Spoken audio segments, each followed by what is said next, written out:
Da sua semana. Abençoado, porção Canelas. Tudo que esse santo canonizador toca se torna realidade. E é nesse vídeo que você descobre, a exemplo, os melhores top 10 casais de qualquer anime. Sim, também é um vídeo muito romântico. Você aprende muito aqui sobre a arte da sedução. Que nem... Olha esse aqui que eu recebi, que legal, ó. Faz um tempo que não conversamos, que é um lixo, né? Mas eu te amo pra caramba. Acima dos problemas, acima desse seu jeito esquisito, eu te amo e vou continuar amando uma pessoa que mexe muito comigo e que não gostaria de ser distante. Não sei o que tá fazendo dessa sua vidinha, só percebi que está indo na igreja. Por conta desses stories margosos, fico feliz por estar dando tudo certo na sua vida. Aproveita bastante seu dia especial do ano, que é hoje, né? O SBS. Obviamente será péssimo, pois não estarei contigo, mas saiba que continua sendo minha pessoa favorita desse mundo. Feliz aniversário, feiosa. Talvez o cara me confundiu, porque eu tenho essa face andrógena, né? Você não sabe se é homem, se é mulher, você olha e fala, caramba, o que é o Evandro, né? Eu acho que ele confundiu com a pessoa que ele amava, com a namorada, e mandou pra mim.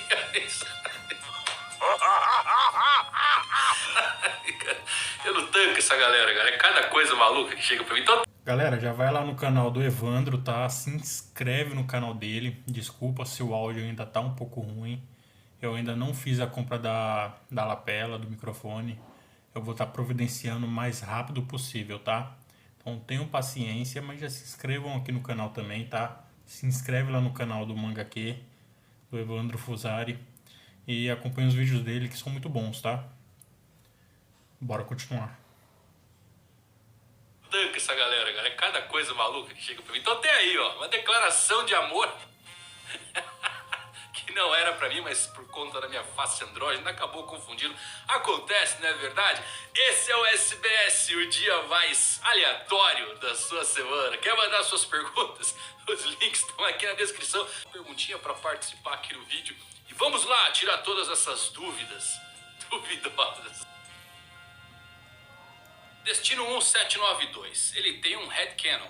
E Musamai, na verdade, Lily, e Munerona é uma segunda personalidade que tomou conta da Lily. Lily também era uma amada de Joy Boy, e o pedido de desculpas escritos no poneglyph que estava na Ilha dos Homens Peixes foi direcionado a ela. E como foi dito, ela que liberou os poneglyphs pelo mundo. Isso aconteceu pouco antes de sua parte maligna e Mu tomar 100% de sua personalidade. Mu está usando o corpo de Lilith porque é um corpo imortal que recebeu a cirurgia perene.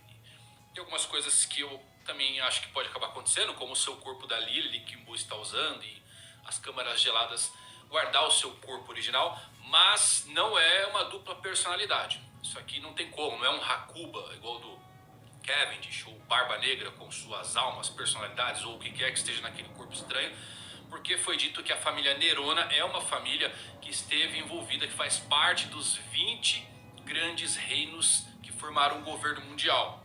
Então não tem como ter um reino chamado Nerona e uma família Nefertari ser a mesma coisa, entendeu? Tá nos registros lá da criação do governo mundial. Não são a mesma pessoa, mas nada impede Mu, claro, de ter feito uma troca de personalidade aí se o corpo da Lily for realmente imortal. E o dele tá guardadinho ali esperando para usar seus poderes. Dado o que o Imusama já mostrou aqui, umas coisas meio estranhas, né? Inclusive com essa saída do capítulo 1093, onde o Luffy ele simplesmente engoliu a luz. E tem Imusama também engolindo as chamas. Eu não sei, talvez Imusama já tenha, né, o seu próprio corpo, o seu poder, porque a fruta dele, o poder dele parece muito similar ao que o Luffy mostra, né? Então seria Lily imortal e com uma fruta já de uma divindade próxima do Luffy. Mesmo assim, as possibilidades estão todas abertas. E para fechar, o poneglyph de desculpas não é para Lily Nefertari ou Imusama, e sim para Poseidon. Lá na Ilha dos Homens Peixes, ficamos sabendo para quem foi direcionado esse pedido de desculpa, para Poseidon e todo o seu povo, beleza? Vamos lá, o Tio Mal ele viu uma teoria no Reddit que ele achou interessante. Ele acha que a Wado Ichimonji que o Zoro carrega, na verdade, é a Shodai Kitetsu, a lâmina amaldiçoada mais forte. O criador das espadas, para tentar proteger a Shodai de ser destruída, porque era amaldiçoada, trocou a lâmina dela com a espada para escondê-la. Essa troca seria a Wado Ichimonji, eu nem vou ler o resto. Não é, pô. Não, ele acabou de falar que o ferreiro forjou a Wado Ichimonji.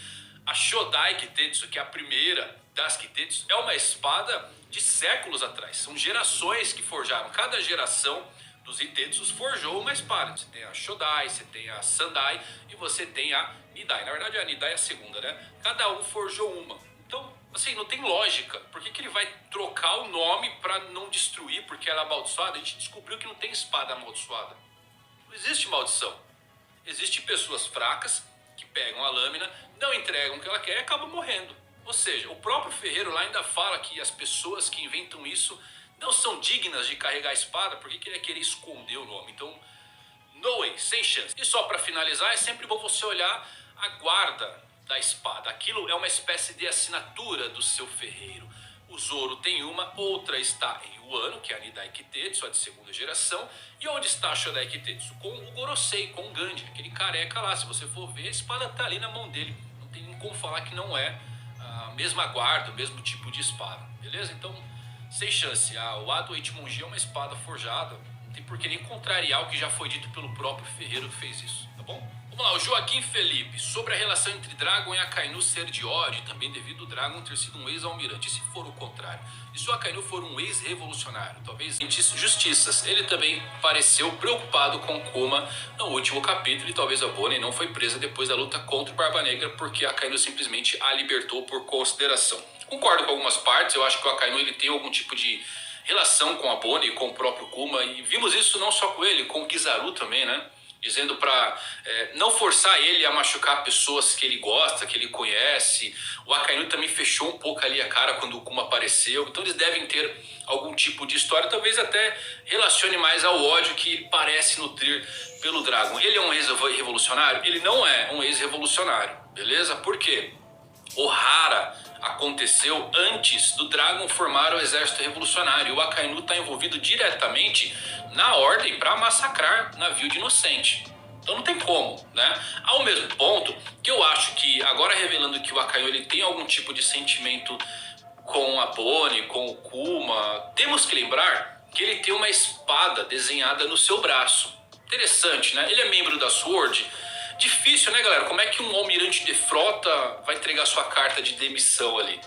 Não é assim que funciona a SWORD agora? Eles meio que colocam ali, falam, ó, tô entregando minha carta de demissão, vou fazer o que eu quero, se eu quebrar alguma regra da marinha, vocês me mandam embora. O Akainu não pode fazer isso, afinal ele é almirante de frota. Mas é curioso ele ter essa tatuagem de uma espada, né, no seu braço. Quem sabe foi ele que criou esta organização no passado. E eu espero que o Oda ele se aprofunde um pouquinho mais nos almirantes. Pelo menos nos almirantes primordiais e no Fugitora. Eu quero saber por que o Issho se cegou. O que ele viu no mundo que fez ele tirar a própria vista dele. Mas por que o Akainu tem esse ódio? Será que está relacionado aos Rocks, aos Piratas Rocks, que atacaram a ilha dele quando ele era criança e mataram, sei lá, os pais dele, por isso ele tem todo esse ódio? O Oda poderia adentrar um pouquinho mais aí no passado, pelo menos dos almirantes. Seria genial, fantástico, não precisa expandir muito do mundo e a gente teria as respostas que a gente busca, né? Então o Akainu ele pode ter mais a revelar, talvez não seja somente essa coisa que a gente imagina, esse grande vilão. Ele tem um ódio por piratas? Ele tem, mas por quê? E ele tem essa conexão com Kuma? E por que a espada desenhada no braço? Tem umas respostinhas legais aí pro Oda dar pra gente. Vamos lá, o Kurodar. E se a tripulação do Roger não estava rindo por algo engraçado, nem por algum tipo de poder? E se na verdade, para conseguir One Piece, eles tinham que rir? Isso explicaria porque todos, sem exceção, tiveram que rir, mas ainda falharam porque haviam chegado cedo demais, já que o riso, que seria capaz disso, veio na época de Luffy com seu despertar. E imagine um mundo em que você tem que rir para conseguir algo. Não seria algo interessante que Roger gostaria de experimentar? Okuro, a sua indagação ela se torna interessante quando você se lembra das Smiles, né? Pessoas forçadas a sorrir por toda a eternidade. Elas são felizes daquele jeito? Não são, né? Ainda mais quando você perde alguém que você chora e continua sorrindo. Então eu não acho que os tripulantes e o capitão Roger eles ririam forçadamente para tentar ativar o tesouro, né? Então você vê ali que o Roger ele tem aquela lágrima no olho de risada pura, natural, e tá rindo do tesouro maravilhoso que Joy Boy deixou para eles. Então eu não acho que eles forçaram riso para tentar ativar. Ao mesmo ponto que eu não descarto que o riso em si pode acabar se tornando uma espécie de energia, como monstros S.A., não é assim que eles alimentam a energia deles lá? com sustos, só que aqui seriam com risos. O Luffy ele tem algum tipo de segredo que faz os tambores da libertação espalhar essa energia, o que até acaba indo confrontando um pouquinho o lado contrário, né? Porque é o seu coração que alimenta energia e não as suas risadas. Mas por que não ele realmente espalhar toda essa energia dos tambores da libertação e fazer as pessoas sorrirem porque estão felizes? Eu acho que você forçar um riso para ganhar algo, para alcançar seus desejos, acaba não batendo. As coisas têm que ser naturais, né? Assim como na nossa vida, beleza? Renan Tavares Vieira. Então seria mais fácil derrotar o Kaido fazendo ele comer outra fruta? Oi, meu chapa. Como que você vai fazer o Kaido comer outra fruta? Vai pegar a boquinha dele e vai forçar uma fruta? Cavalo. Como que isso é fácil, demônio? Explica pra mim. Por que não joga o Kaido no mar? Por que não enfia uma fruta na boca dele? É tão fácil, tão simples, né? Concordo que você tá canonizado. Era só fazer isso. Só fazer isso com qualquer personagem. Com Barba Negra, então. Coloca a terceira fruta, enfia na goela dele. Aí se ele não estiver preparado, ele explode. Pronto, já sabemos o plot final da série. Modo fácil de matar os outros usuários de frutas. O Akainu mesmo vai cair assim, com certeza. Bem fácil. O Mark0703, você acha que o Oda vai fazer com que o roteiro do live action seja aquele que ele queria no começo? Aquela história de que só duraria 5 anos? Eu acho que o Oda ele pode acabar dando uns palpites realmente para tornar a história mais curta, mas eu não acho que eles tirariam um épico como Marineford ou Impel Down, que são, né, alguns dos melhores arcos do mundo de One Piece. É difícil conectar algumas coisas em relação à história. Não acho que o live action seja tão longevo, uma pela idade das pessoas. E o segundo ponto é o que vem na segunda temporada. Vai ser determinante para saber se a série continua ou não, né? Vamos ver como é que eles vão fazer, como é que eles vão tornar a história mais crível. Mas pode acabar tendo, sim, uma diminuição de muitos eventos, o que vai ocasionar, obviamente, um chiado dos fãs mais chiitas, né? Aquele fã que quer o arco dos Homens Peixes, quer Punk Hazard, quer Dressrosa, quer Marineford, quer tudo. Mano, eu acho que tem que parar na segunda temporada, cara. Porque se eles for prolongar muito esse live action, vai acabar estragando. Por quê? Porque já vai ser difícil para eles fazer o Chopper. Eles vão ter que fazer uma pegada mais ou menos assim, um menino de verdade, não um CGI de rena, com um chifrinho igual aquela série que tem na Netflix lá, que eu esqueci o nome. Só que aí depois tem que fazer o Crocodile, que é um Logia. Aí tem que fazer os aliados dele da Baroque Works, que se a Netflix não tomar cuidado, pode ficar uma verdadeira bosta e vai acabar estragando aquilo que tá bom. A primeira temporada ali nos mares mais calmos foi tranquilo de fazer. Agora que eles vão para a Grande Rota, vai começar a aparecer a Princesa Vivi, vai aparecer o Chopper, vai começar a aparecer o Whiskey Peak, que é onde tem outros usuários, tem outros personagens. Até aí dá pra fazer uma coisa legal. A Leibon, que é a baleia gigante, não sei como é que eles vão fazer. Talvez eles nem façam. Mas se fazer, tem que tomar cuidado no exagero. Aí o Chopper tem que ir nessa pegada aí, do menininho comum de chifre, só que aí tem o problema das transformações do Chopper. Esse é um problema. Vamos ver o que a Netflix vai fazer. Até time skip. Se não tiver essas coisas, vai haver críticas. Se tiver, a série não chega até o final. Porque é muita coisa pra fazer. Vamos lá, o Sardinho 58, ele quer que eu explique sobre a questão das Ones terem vontade própria. Ele sempre achou isso muito confuso, já que não vemos nenhum exemplo no mangá. Sardinha, na verdade temos um exemplo no mangá, mas é usado de uma forma um tanto quanto diferente. Em relação à fruta do Luffy, né, é dito que ela sempre fugiu do governo mundial, e ali parece que ela escolheu deixar o Luffy consumir ela. Então, é sempre aquela coisa nas entrelinhas, sabe? Não é aquela coisa explícita que a fruta vai aparecer uma boquinha e vai falar, ou vai criar uma perninha e sair correndo. Mas por que as Zoans têm consciência? Por conta do seu animal. E aonde que isso é mostrado? Com aqueles experimentos do Vegapunk, onde ele uniu objetos com as frutas. Eu ia falar comeu, mas como é que um objeto come, né? Não tem boca. Então o Vegapunk uniu objeto com as Zoans. E o que acontece? Ganha vida com a consciência do animal. O Lazu, que é aquela bazuquinha que é o cachorro, a espada, que é um elefante. Então você pode ver que ali é a consciência da Zoan que controla esses objetos. Então o Oda ele deixou a dica mais ou menos nesse ponto, até porque é por isso que o Vegapunk conseguiu unir essas coisas, esses objetos. E se colocasse a Akuma no Mi do Luffy em um objeto, como é que ficaria? Que tipo de objeto ficaria bacana com a Akuma no Mi do Luffy? Comenta aí embaixo. Uma paramécia com o objeto não daria certo, porque não conseguiria ativar e usar toda a extensão dos poderes, enquanto um animalzinho tem sua consciência e consegue fazer determinadas coisas, beleza? Detru Jojo, ele quer saber quais as chances do Luffy criar clones do G5 roubando a ideia do Kizaru. Seria interessante, né? Só que até onde vimos, os poderes do Luffy não permitem que ele crie formas de borracha longe do seu corpo. Como o Katakuri, né? O Katakuri ele consegue criar os socos no ar com o seu mote.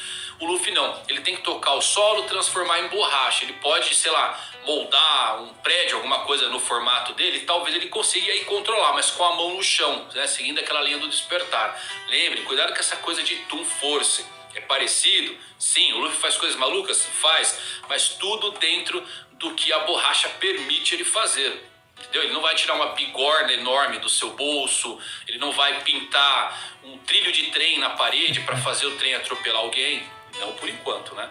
Mas tudo que ele faz é baseado na borracha, o que eu acho legal. O Oda mantém sob controle os poderes do Luffy e torna as coisas também mais divertidas, beleza? Tem essa dificuldade dele não conseguir criar a borracha fora do seu corpo, o que impossibilitaria ele de fazer clones. Wesley Jesus, ele acha que descobriu algo sobre a última ilha. Ele acha que Raftel é uma ilha móvel e que os Road Poneglyphs são para achar ela. Imagine se ela estiver sendo puxada e aquelas sombras do começo de Skype e de Thriller Bark sejam seres puxando Raftel. Eles teriam passado 2 vezes por ela. Wesley, na verdade, temos as sombras de Thriller Bark, que pode ser um elefante. Olha, eu pausei o vídeo aqui para fazer esse comentário, então eu não sei o que o Evandro vai falar aqui agora. Mas eu achei essa teoria interessante. Porque pensa no seguinte. E se quando você tiver os principais... Quando você tiver os principais poneglyphs, eles servir como um log pose. Porque os log pose, eles direcionam o pessoal para as ilhas, né? E os poneglyphs também direcionam aqueles que tá com eles para a última ilha. E se quando unir os poneglyphs, sei lá, acontece uma coisa bizarra, vamos pensar alto aqui, vamos alvoroçar a imaginação. Eles todos estando juntos, eles começam a se atrair, ou em terra, ou no céu. Aí forma aquela bola de luz e vira um poneglyph, tipo aquele Eternal Poneglyph que aparece no filme do Bullet, entendeu? Aí eles apontam para a direção da ilha.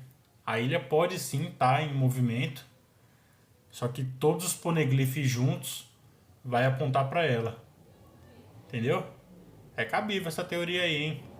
Comenta aí embaixo. Ser um Ubibuzu, pode ser qualquer coisa que o Oda queira revelar lá naquelas neblinas, né? Então pode ser um ser realmente colossal. Eu ainda acho que é um outro elefante como o Zunisha, mas o de Skypiea não é um gigante nem nada que está puxando ilha. Aquilo lá é a projeção das pessoas do céu através do sol. E você vê isso nessa cena aí com o Luffy. Também é projetado como um gigante, né? O Oda ele não deu uma explicação explícita o que eram as pessoas. Ele colocou o Luffy fazendo o mesmo pra gente saber. Ah, então era isso, essas formas gigantes que apareceram. Quanto o Raftel, ou Laugh Tale, ser uma ilha móvel, cara, eu concordo com você que tem uma grande possibilidade. Eu já fiz uma teoria, inclusive, de que Laugh Tale poderia estar dentro de uma baleia, né? Uma baleia gigante. E por quê? Da onde que sai essa ideia? Do Crocus. Quando a gente chega lá no farol da entrada da Grand Line, Crocus está lá com o Laboon. E o que ele fez dentro de Laboon? Ele construiu uma casa, né? Você olha, você entra dentro de Laboon, tem toda uma casa, tem até forninho ali para assar uns marshmallows, esquentar quando tá frio. Cara, ele construiu uma casa dentro da baleia. Da onde ele tirou essa ideia? Ele esteve na última ilha. Talvez ele tirou de lá. Talvez ele viu que dá para colocar uma coisa dentro da baleia como uma ilha, e então fez o mesmo aqui com o Laboon. E o que mais reforça isso? A árvore baleia na ilha de Zou, completamente misteriosa e aleatória. Você ter uma árvore num formato de uma baleia na Ilha dos Minks. E também temos aquela fala dos reis do mar dizendo que as baleias cantam em alegria com a volta dos dois soberanos. Legal, né? Luffy, quando entra no Novo Mundo, qual que é a cena mais emblemática que tem quando ele sai do mar? Um monte de baleia pulando junto com o Luffy. Então, por que não? Tem uma baleia enorme lá e os poneglyphs servem para localizar ou, quem sabe, emitir o chamado para que a baleia apareça de alguma forma. É uma teoria interessante, não dá para descartar não, e explica porque ninguém nunca conseguiu encontrar Laugh Tale, porque ela está escondida dentro de uma baleia que está vagando no final da Grand Line. Vamos lá, surgiu bastante pergunta aqui sobre a energia que o Luffy emanou nos tambores da libertação e qual a importância disso na última ilha. Eu sempre tive a impressão que o chapeuzinho de palha serviria para alguma coisa, sabe? O chapéu de palha seria uma chave que o Luffy teria que ter esse chapéu. Por que o Roger Hill? Por que o chapéu ficou com o Shanks? Ou por que o Roger Hill? Porque o One Piece está em pedaços e o Bug tinha que estar lá também para juntar os pedaços. Deu umas coisas legais, né?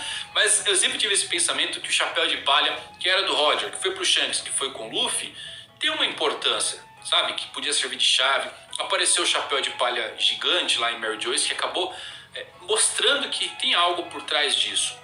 Pode servir para alguma coisa, né? Agora, as frutas do Luffy. Como que ela vai ser útil na última ilha? O que ela vai acabar fazendo? Eu já fiz uma teoria muito tempo atrás de que Laugh Tale talvez tivesse um grande sino.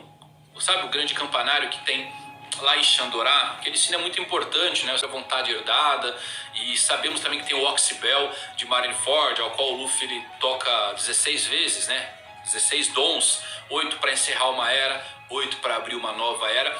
E eu acabei tendo essa ideia de que talvez na última ele tivesse um grande sino ao qual tocaria para anunciar ao mundo inteiro que o amanhecer estava chegando. O grande tambor de Joy Boy. Por que não? Seria interessante, né? O coração do Luffy pode ser utilizado para amplificar essas coisas, para chegar nas pessoas ao redor do mundo, para fazer elas sentirem a vibração, essa energia que emana do Luffy, para elas sorrirem e também para ativar o tesouro One Piece, seja lá o que ele for. Porque tem muitas ideias, né? O que o Tesouro One Piece faz? Ele realiza os desejos das pessoas, é ele que criou as Akumas no Mi, ele vai moldar o mundo novamente, numa forma para criar a Pangeia, ele vai fornecer energia infinita para o Vegapunk fazer suas máquinas de comida, para o mundo inteiro poder comer à vontade. O One Piece tem muita coisa legal que a gente pode tirar. E eu acho que o fato do Shanks estar indo agora atrás do Tesouro One Piece, depois de pegar o cartaz do Luffy e ver que ele tinha se transformado em Nika, é a grande dica de que sem o Nika desperta, o tesouro não funciona. O tesouro realmente precisa de algo a mais. Mano, eu fiz uma teoria uma vez lá no Facebook